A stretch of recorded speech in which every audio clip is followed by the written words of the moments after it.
एक बार फिर से आप सभी का बहुत बहुत स्वागत है हमारे YouTube चैनल पे। आज फिर से मैं आप सभी के लिए SOL third semester BA political science honours के बच्चों के लिए टॉपिक है और बुक का नाम है political process in India. Hindi में है भारत की राजनीतिक प्रक्रिया। इस बार के जो थर्ड सेमेस्टर के बच्चे हैं और जो फोर्थ सेमेस्टर और फाइव सेमेस्टर के बच्चे हैं, उन सभी के लिए ये जितने भी पॉइंट्स आप लोगों को बताए जा रहे हैं वो काफी महत्वपूर्ण है। ऑलरेडी मैंने क्या किया है कि चैप्टर 1 जो है इसके अंदर टोटल 8 चैप्टर हैं और अगर मैं इन सभी को अगर एक साथ बनाता तो वीडियो काफी बड़ी हो जाती। तो मैंने चैप्टर 1 के सारे टॉपिक्स जो हैं, जितने भी इसके अंदर आपको टॉपिक्स दिखाई दे रहे हैं, उन सभी को पार्ट 1 में ऑलरेडी मैंने कंप्लीट करवा के इसके वीडियो को रिलीज कर दिया है। दूसरे चैप्टर में हमने संघवाद को आपको अलग पढ़ाया है, गठबंधन को अलग पढ़ाया है, राजनीतिक दल को अलग पढ़ाया है और इसके अलावा भारत की जो दलीय व्यवस्था है इसे भी अलग पढ़ाया है। सभी के प्रॉपर मतलब एक एक वीडियो बना के आप सभी को दिया गया है। यूट्यूब पे हमारे इन सारे वीडियोस को पब्लिश कर दिया गया है। तो ये चैप्टर 2 और चैप्टर 1 हमारा कंप्लीट हो चुका है। आज हम चैप्टर 3 में सबसे पहला पॉइंट जो है उसका नाम है भारतीय संविधान का 73 और 74 संशोधन जो हुआ था इसके बारे में बात करेंगे और ये VVI है, वेरी वेरी इंपॉर्टेंट रहेगा क्योंकि आपने already class 11th class 12th में भी 73वां और 74वां संविधान संशोधन के बारे में पढ़ा है।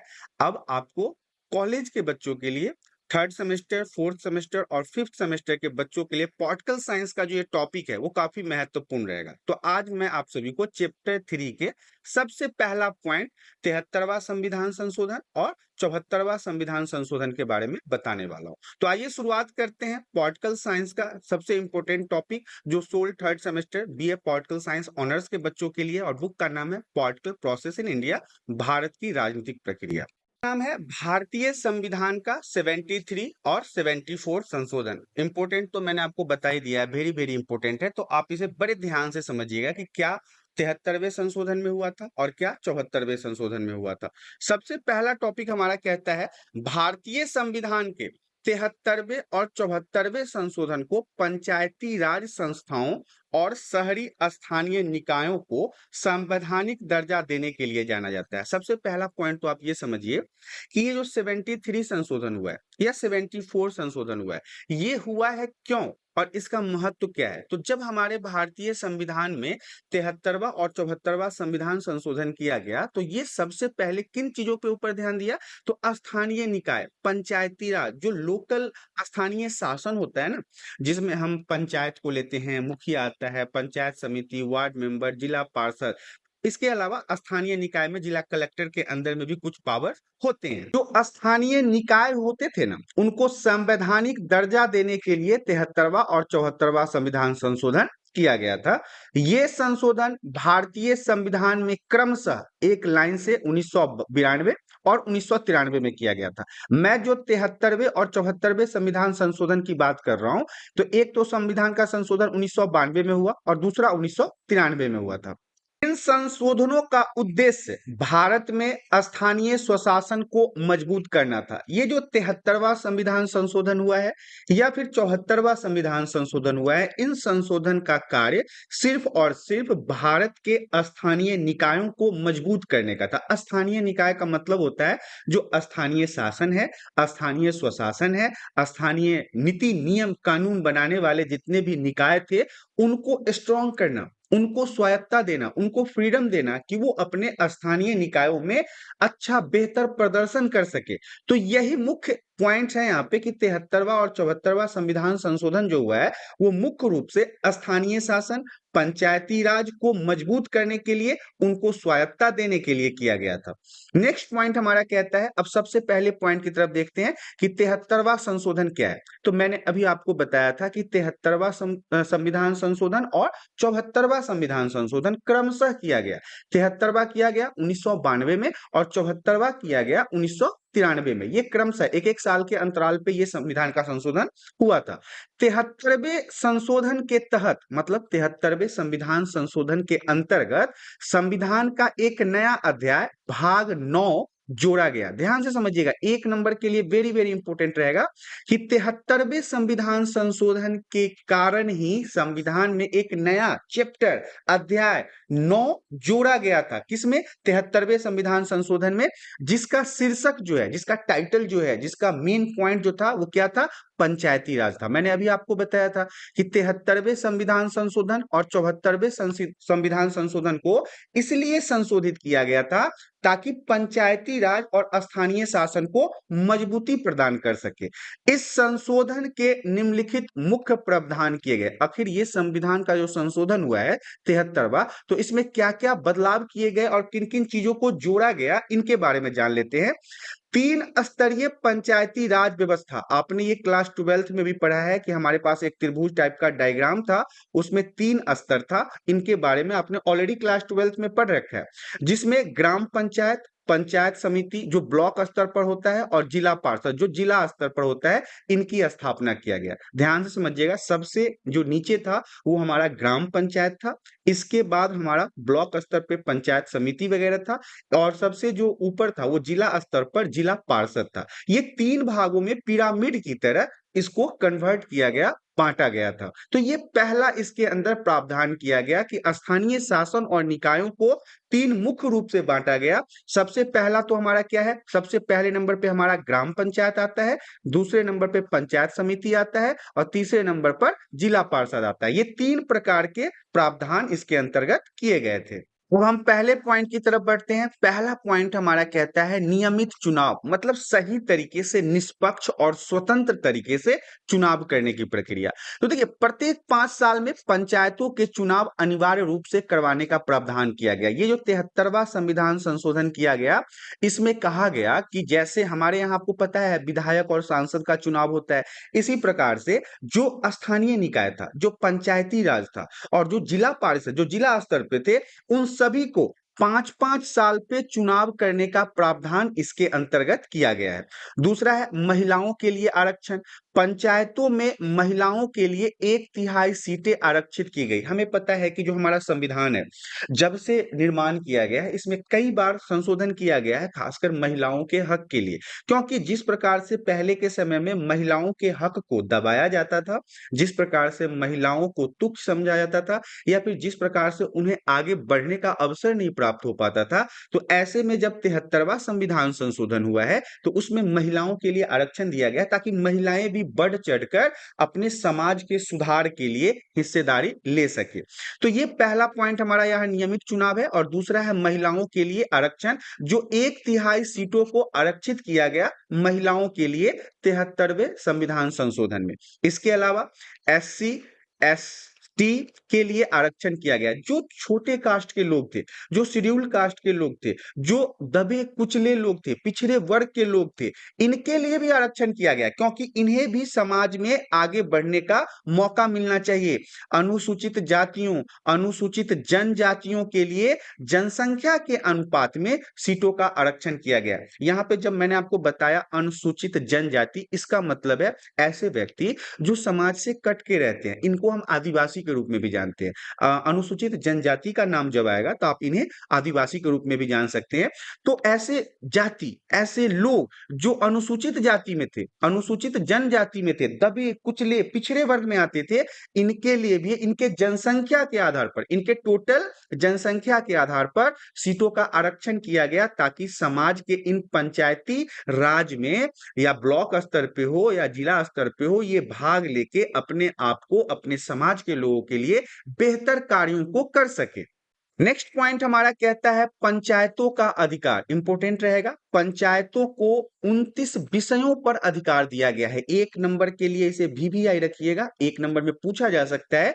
देखिए, ये क्वेश्चन हमारा कहेगा आपसे कि पंचायतों को कितने विषयों पर अधिकार दिया गया 73वें संविधान संशोधन में। या प्रश्न आपसे ऐसे भी पूछा जा सकता है कि जब हमारे भारत का 73 एडिट हुआ, मतलब संविधान को, कॉन्स्टिट्यूशन को बनाया गया, तो उसमें कितने विषयों पर पंचायतों को अधिकार दिया गया? तो आप बताएंगे टोटल 29 सब्जेक्ट्स थे, 29 विषय थे, जिसमें कृषि, ग्रामीण विकास, जल प्रबंधन आदि शामिल है। ये मैंने आपको 3 एग्जाम्पल दिए हैं, लेकिन टोटल कितने हैं? 29 है। 29 विषयों को इसके अंदर डाला गया है, जिसमें कृषि प्रधान मतलब कृषि को प्रमुख रूप से देखा गया, ग्रामीण मतलब गांव को विकास करने की बात की गई, जल का प्रबंधन करने का बात किया गया।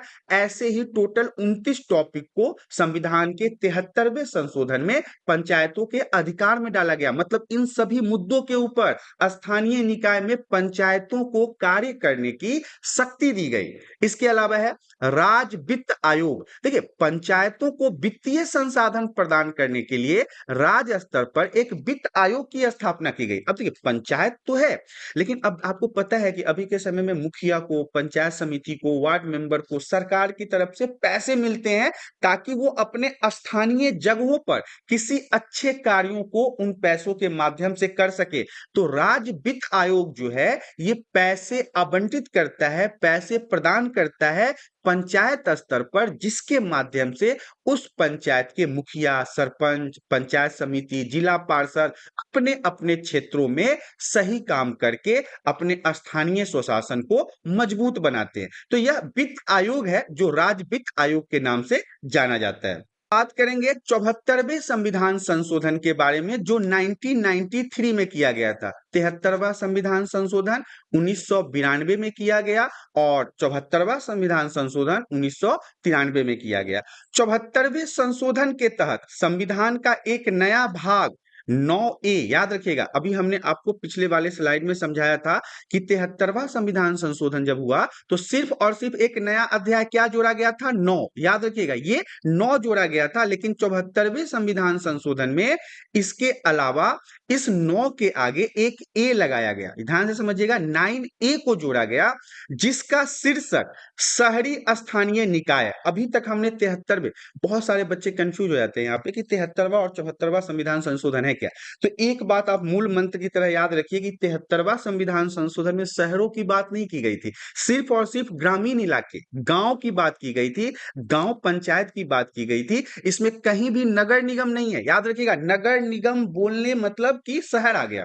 और जब हम पंचायत की बात करेंगे, पंचायती राज की बात करेंगे, मुखिया, सरपंच, जिला पार्षद की बात करेंगे, तब यह 73वें संविधान संशोधन में आएगा। उसमें शहर का कोई चर्चा नहीं हुआ है। लेकिन 74वें संविधान संशोधन की बात करते ही नगर निगम, नगर पालिका, मेयर का चुनाव जैसे बड़े बड़े शहरों में होता है, दिल्ली में होता है, ऐसे पॉइंट्स आ जाएंगे। तो ध्यान से याद रखिएगा कि 74वें संविधान संशोधन में 9A जोड़ा गया, जिसका शीर्षक शहरी स्थानीय निकाय रखा गया। और हमने 73वें संविधान संशोधन में देखा था, इसका शीर्षक क्या रखा गया? पंचायती राज, जो सिर्फ और सिर्फ ग्रामीण के लिए था, गांव के लिए था, कस्बों के लिए था, जिला स्तर पर उनको स्वायत्ता प्रदान करने के लिए था। लेकिन 74वें संविधान संशोधन आते ही इस शीर्षक का नाम रखा गया शहरी स्थानीय निकाय। और इस संशोधन ने शहरी क्षेत्रों में स्थानीय स्वशासन को मजबूती प्रदान की। शहरी क्षेत्रों में, गांव के क्षेत्रों की बात नहीं कर रहे हैं, गांव के क्षेत्रों की बात हम तब करेंगे जब हम 73वें संविधान संशोधन की बात करेंगे। लेकिन यहाँ पे हम 74वें संविधान संशोधन की बात कर रहे हैं जो 1993 में हुआ, और इसमें शहरों के स्थानीय निकाय को मजबूत करने की बात की गई। और इसमें भी कुछ प्रमुख प्रावधान दिए गए हैं, जोड़े गए हैं, बनाए गए हैं संविधान के तहत। तो इसके बारे में जान लेते हैं। सबसे पहला पॉइंट है नगर पालिकाओं की स्थापना। मैंने अभी आपको समझाया था 73वें संविधान संशोधन में हमने शहर का कोई बात नहीं करना, नगर पालिका, नगर निगम, मेयर, इन सभी को हम शहरों में रखते हैं, गांव में नहीं। गांव में मुखिया जी होते हैं, पंचायत समिति होता है, वार्ड मेंबर होता है, सरपंच होता है, उप सरपंच होता है, जिला पार्षद होता है, उप जिला पार्षद होता है। ऐसी चीजों को हम गांव में रखते हैं। लेकिन जब हम नगर पालिका की बात करेंगे तो वो हमारे संविधान का 74वां संशोधन होगा जो 1993 में किया गया था। इसमें क्या हुआ? नगर पालिकाओं की स्थापना किया गया। एक क्वेश्चन यहाँ पे बनता है, अगर आपसे प्रश्न पूछा जाए इन फ्यूचर, या फिर आप अपनी जानकारी के लिए रख लो, सबसे पहले नगर पालिका शहर हमारे भारत का कौन सा था?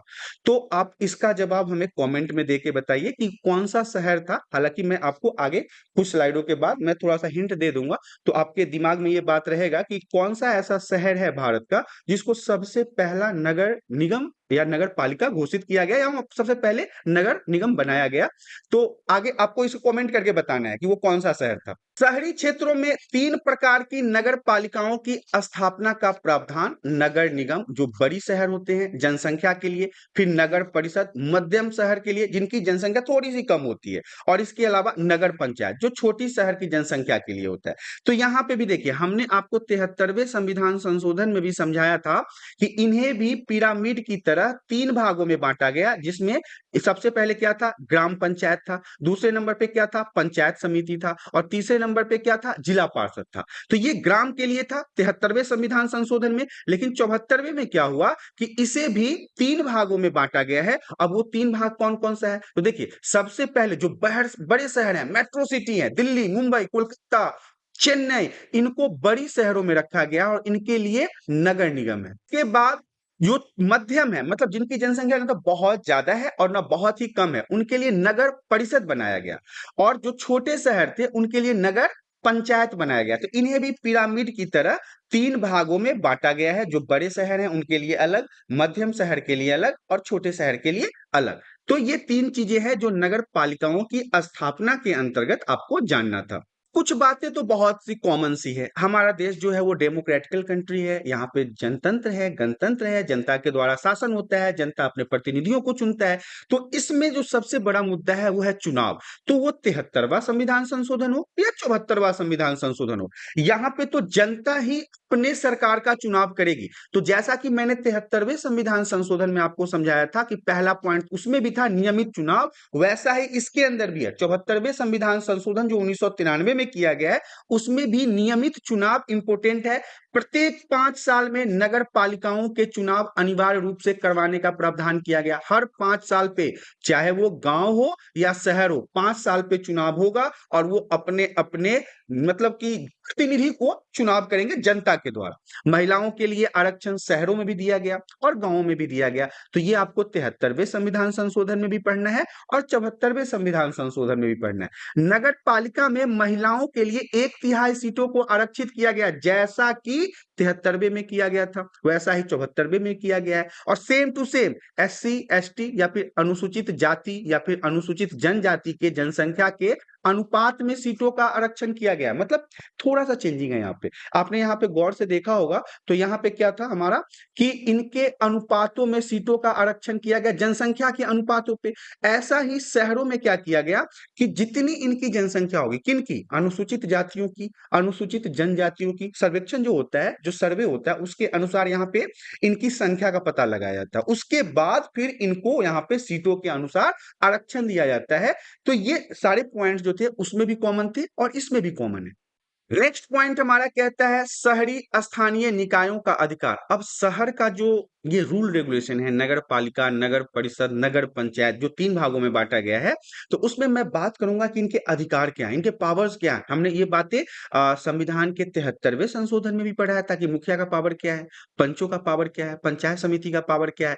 तो शहरी स्थानीय निकायों को 18 विषयों पर अधिकार दिया गया। याद कीजिए 73वें संविधान संशोधन में 29 विषय था, याद होगा आपको, नहीं तो मैं आपको एक बार फिर से दिखा देता हूं कि यहाँ पे देखिए कि इसमें 29 विषयों पर इनको अधिकार दिया गया था, पंचायतों को, गांवों के लिए, कस्बों के लिए। लेकिन यहाँ शहरों में क्या किया गया, शहरों में इन्हें 18 विषयों पर अधिकार दिया गया। देखिए 18 विषयों पर अधिकार दिया गया। तो प्रमुख विषय कौन कौन से हैं जिसपे इनको अधिकार दिया गया है? शहरी नियोजन सबसे पहला, सड़कों के ऊपर, पुल के ऊपर सफाई व्यवस्था आदि शामिल है। नगर पालिका के माध्यम से आपके शहरों को साफ किया जाता है ना, सुबह सुबह सफाई कर्मी आती है ना, कचरा लेने वाला गाड़ी आता है ना, सड़कों को बनवाया जाता है ना, पुलों को बनवाया जाता है, ब्रिजों को बनवाया जाता है। ये सभी वैसे ही 18 विषय हैं जो इनको पावर के अंतर्गत दिया गया है, और शहरी जो ये स्थानीय निकाय है उनका अधिकार है वो इन मुद्दों पर काम करे।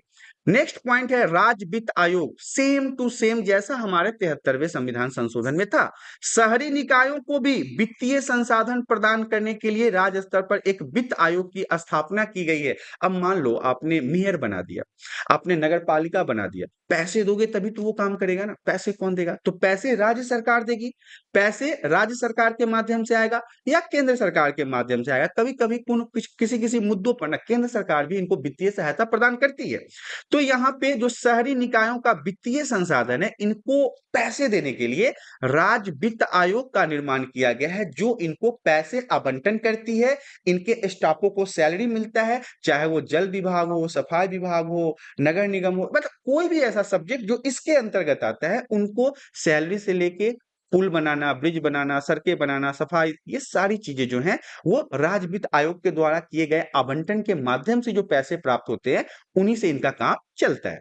ये संशोधन जो है, कौन सा संशोधन? 73वां और 74वां संशोधन। ये भारतीय लोकतंत्र में एक महत्वपूर्ण कदम था, जिन्होंने ग्रामीण और शहरी क्षेत्रों में स्थानीय स्वशासन को कानूनी और संवैधानिक दर्जा प्रदान किया। देखिए, ये जो 73वां संविधान संशोधन था और 74वां संविधान संशोधन था, जब तक ये नहीं हुआ था, कब तक? 1992 और 1993, इससे पहले इनको संविधान में किसी भी प्रकार का दर्जा प्राप्त नहीं था। लेकिन जब ये संशोधन हो गया, 9 का जो भाग है और 9A जो जोड़ा गया है, 2 अध्याय जो हमारे संविधान में जोड़ा गया है, एक तो पंचायती राज जोड़ा गया है और दूसरा शहरी निकाय जोड़ा गया है। ये पंचायती राज है और जब ए जुड़ जाएगा इसके, तो ये शहरी निकाय हो जाएगा, और जब शहरी निकाय हो जाएगा तो 74वां संविधान संशोधन हो जाएगा, और पंचायत के ऊपर ग्रामीण अगर निकाय है तो वो 73वां संविधान संशोधन हो जाएगा। तो इनको संवैधानिक दर्जा प्राप्त हुआ है संविधान के संशोधन के बाद। 73वें संविधान संशोधन और 74वें संविधान संशोधन के बाद इनको मतलब ऑफिशियल मतलब दर्जा प्राप्त हुआ है, और इससे जनता की जो भागीदारी है ना, उसके विकास में तेजी आई है। जनता बढ़ चढ़कर स्थानीय निकाय में भी मुखिया के पावर को भी अब काफी बढ़ा दिया गया, उनको भी काफी पैसे दिए जाते हैं विकास करने के लिए। तो इसके लिए जनता जो है वो भागीदारी लेती है इसमें। आपने देखा कि ये टॉपिक था भारतीय संविधान का 73वां एवं 74वां संविधान संशोधन। ये काफी इंपॉर्टेंट था। आशा करता हूँ वीडियो में दी गई जानकारी आप सभी को पसंद आया होगा। जानकारी पसंद आया है तो वीडियो को लाइक जरूर करें, और चैनल पे पहली बार आए हैं तो चैनल को सब्सक्राइब कर लें, ताकि इसी प्रकार के एजुकेशनल वीडियो आपको हमेशा प्राप्त होता रहे। आज के लिए इतना ही, धन्यवाद।